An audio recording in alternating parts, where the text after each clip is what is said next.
Santo.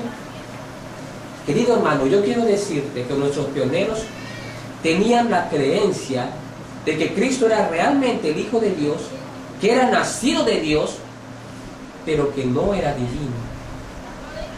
Y este fue uno de los puntos a discutir durante la predicación del mensaje de justificación por la fe, la divinidad de Cristo. Y por ende, al descubrir la divinidad de Cristo, de que Cristo era realmente Dios, aparte de ser Hijo de Dios, iban a descubrir o tenían que descubrir quién era el Espíritu Santo.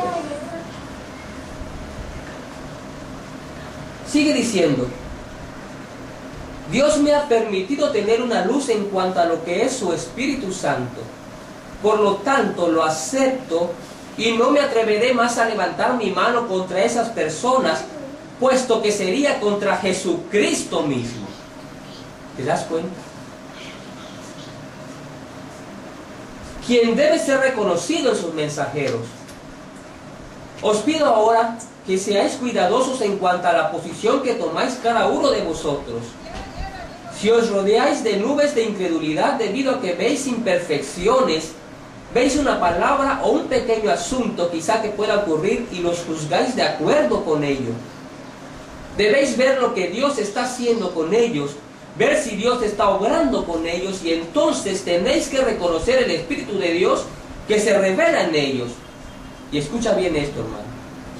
Si elegís resistirlo, estaréis actuando exactamente como lo hicieron los judíos.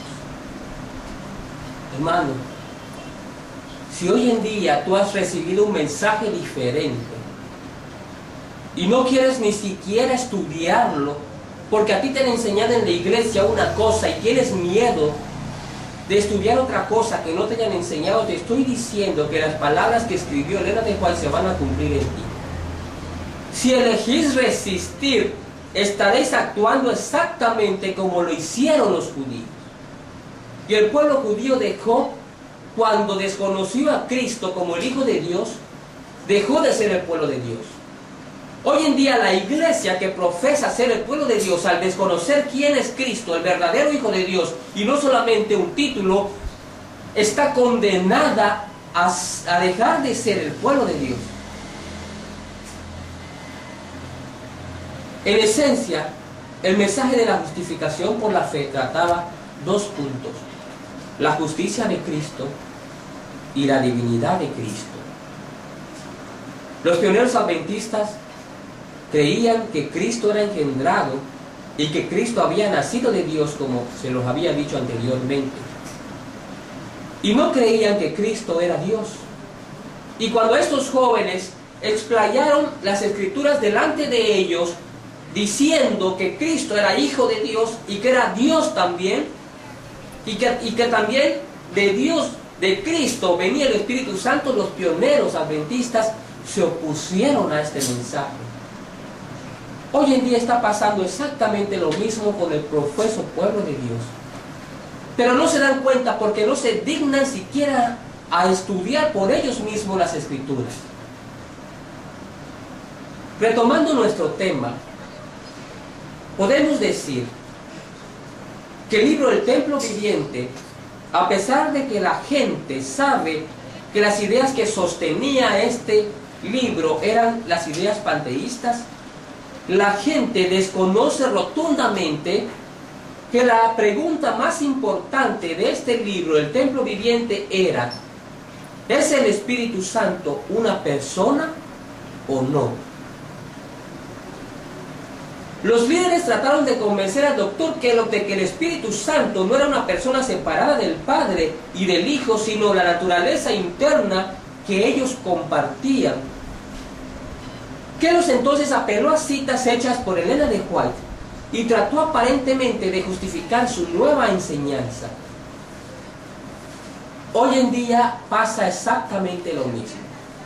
Las personas que tratan de defender una Trinidad falsa, satánica, utilizan los escritos, algunos escritos de Elena de White, para decir que ella creía también en la Trinidad. Esto no es cosa nueva, hermano. Esto había pasado en el tiempo en que vivía Elena de White y se está repitiendo hoy mismo porque Cristo ya está a las puertas. Elena de White, para lo único que sirve para el mundo adventista, para la organización adventista, es para defender ahora la falsa doctrina de la Trinidad, pero con citas mal empleadas, mal utilizadas. Pero no hacen caso de los demás mensajes de amonestación como la reforma pro salud, como la forma de actuar de nuestra vida cristiana y como otras cosas que se enseñan en estos libros. Porque no queremos o no nos interesa saber eso. Vamos a ver algunos de los fragmentos de las cartas que se comenzaron a enviar a partir de este acontecimiento, o sea, de esto que estaba sucediendo dentro de la iglesia, que tenía que ver con la apostasía alfa. Yo quiero leerles a ustedes algunos fragmentos de las cartas que habían enviado, o se habían enviado Kellogg y otras personas más. Una de las cartas de Kellogg a W. Prescott, que era el presidente de la conferencia en aquel tiempo, defendiendo su posición, fue la que él envió en octubre 25 de 1903, y dice: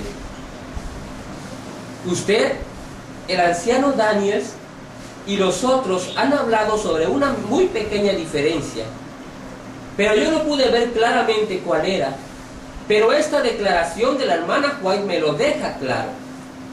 La diferencia es esta: cuando decimos que Dios está en el árbol, la palabra Dios es entendida en que la deidad está en el árbol, Dios el Padre, Dios el Hijo y Dios el Espíritu Santo. Era la primera vez que se estaban empleando estas frases: Dios el Padre, Dios el Hijo y Dios el Espíritu Santo. Dentro del seno de la iglesia no era muy común escuchar estas frases. Hoy en día en la iglesia adventista no se habla más que de esto: Dios el Padre, Dios el Hijo y Dios el Espíritu Santo. Sigue diciendo la carta: pero el entendimiento correcto, para que conceptos íntegros se preserven en nuestras mentes, es que Dios el Padre se sienta sobre su trono en el cielo, donde Dios el Hijo está también, mientras la vida de Dios, o el Espíritu, o la presencia son el poder todo penetrante que realiza la voluntad de Dios en todo el universo. 3 días más tarde, el doctor Kellogg escribió una carta a George Butler, resumiendo sus sentimientos. En esa carta decía: por lo que puedo comprender, la dificultad que es encontrada en The Living Temple, todo el asunto puede reducirse a la pregunta: ¿el Espíritu Santo es una persona? Usted dice no. Yo había supuesto que la Biblia dice esto por la razón que el pronombre personal él es usado hablando del Espíritu Santo.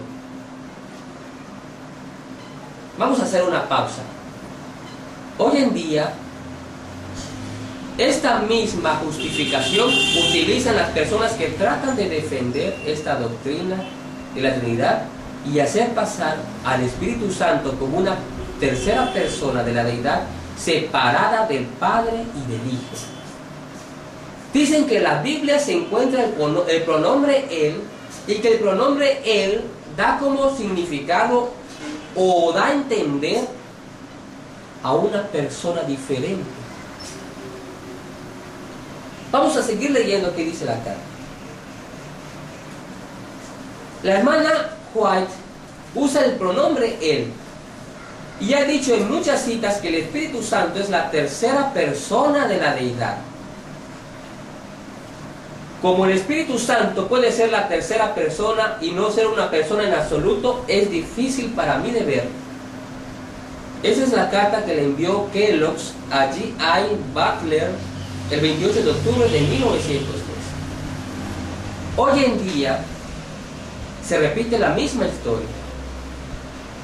Kellogg quería justificar su nueva creencia, la doctrina de la Trinidad, haciendo referencia a que Elena de White había escrito algunas veces la tercera persona de la deidad.